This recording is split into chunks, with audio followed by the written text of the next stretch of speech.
With the Western Conference Finals tied 1-1 and the series heading back to the Bay Area for Games 3 and 4 at Oracle Arena, I'm Lawrence Scott, and this Warriors Sound review starts with Stephen Curry's comments in the postgame after Game 2. For the most part, it's just a frustrating night all the way around. They made some adjustments, got other guys involved, and they made plays. And that's kind of how a series like this is going to be. Game after game, it's going to be a chess match. And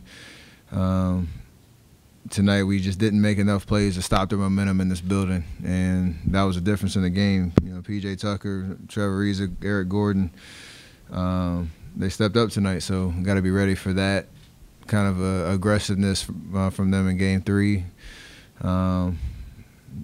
Keep doing what we're doing. We were just a step slow on our rotations and our switches. Guys got into the paint. I mean, we know their MO is isolation, trying to get dribble drives, get the ball in the paint. The difference between Game 1 and Game 2 is they were finding guys on the wings and corners, and they were knocking down shots. So we'll look at the film obviously to figure out where the kinks in the armor were, but it's just one of those nights where they knew that they had to do, and they did it. And we gotta respond with some more aggressiveness and more discipline on the defensive end. This is what we heard afterward from the TNT Inside the NBA crew from their set inside the Toyota Center. But I think the thing you have to understand, man, that was a fun game to watch. Like, when you get all those guys involved instead of guys just dribbling, that's fun for everybody. And what Mike touched on there, when you're involved in the game offensively, you play better defense. Like, when you play with a guy who just wants you to play defense, he gets all the shot, that ain't going to be a lot of fun. That's not fun at all. And again, Chuck, you always make this point. I agree with you because I was, once played the game. The others play well at home, but you got to give them a chance to shine. Yes. And once you give them a chance, they hit a few shots. Confidence. Well, I disagree with one thing. I do believe that there was a strategic change. Even though D'Antoni said there wasn't. No, they moved. I'm just saying what I believe. I'm not saying that he doesn't have to agree with me. I'm just saying what I believe. I think strategically, Clint Capella had been the object of pick and roll and dive to the basket. Tonight, they said, you know what, we're going to open the floor up and we're going to penetrate off the dribble, put 2 feet in the lane and not utilize the pick and roll. The pick and roll caused them to think that they could be isolation because it was causing switches. And so then they would isolate, dribble for 20 minutes. I thought the floor was more open. I don't think they had anything. You don't think they changed that? I don't think it had anything to do with P.J. Tucker and Trevor Ariza. Like, touching the ball. That's why they touched it. No, they actually just. First of all, they played at a much. Why did they touch it then? They played at a much faster pace. To them? No. But that's how you play faster. Hold on 1 second, Shaq. They played at a much faster pace. Like tonight, we talked about they had like 30, 40 plays where they shot with 4 seconds to go on the shot clock. I guarantee you, until late in the third, they didn't do that the first half when they got the big lead. They shot all those balls. Kenny, even on the plays you showed at halftime, they ran their play with 18 seconds to go. And go back to Game 1. They didn't even start their play to 6 or 7 seconds to go. The faster pace opens up things for P.J. Tucker and Trevor Ariza on the fast break.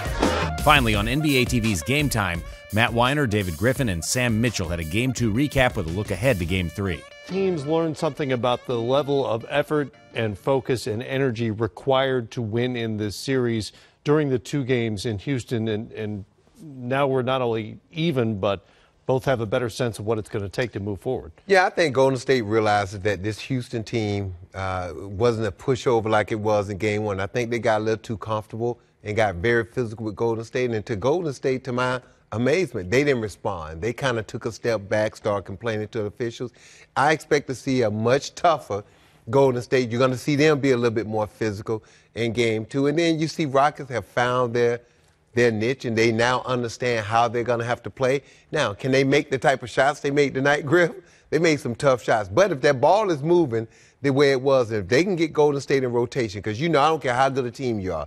When you're chasing that basketball, there's not a team in the history of the game that can catch that basketball. So it's going to be interesting now to see what Steve Kerr and the Golden State Warriors do, because Houston has made their adjustment. Now it's time for the Warriors to. It's interesting, Griff, and maybe it's just human nature, but Steve seems at times exasperated by his team's lack of focus in certain situations. This is the Western Conference Finals.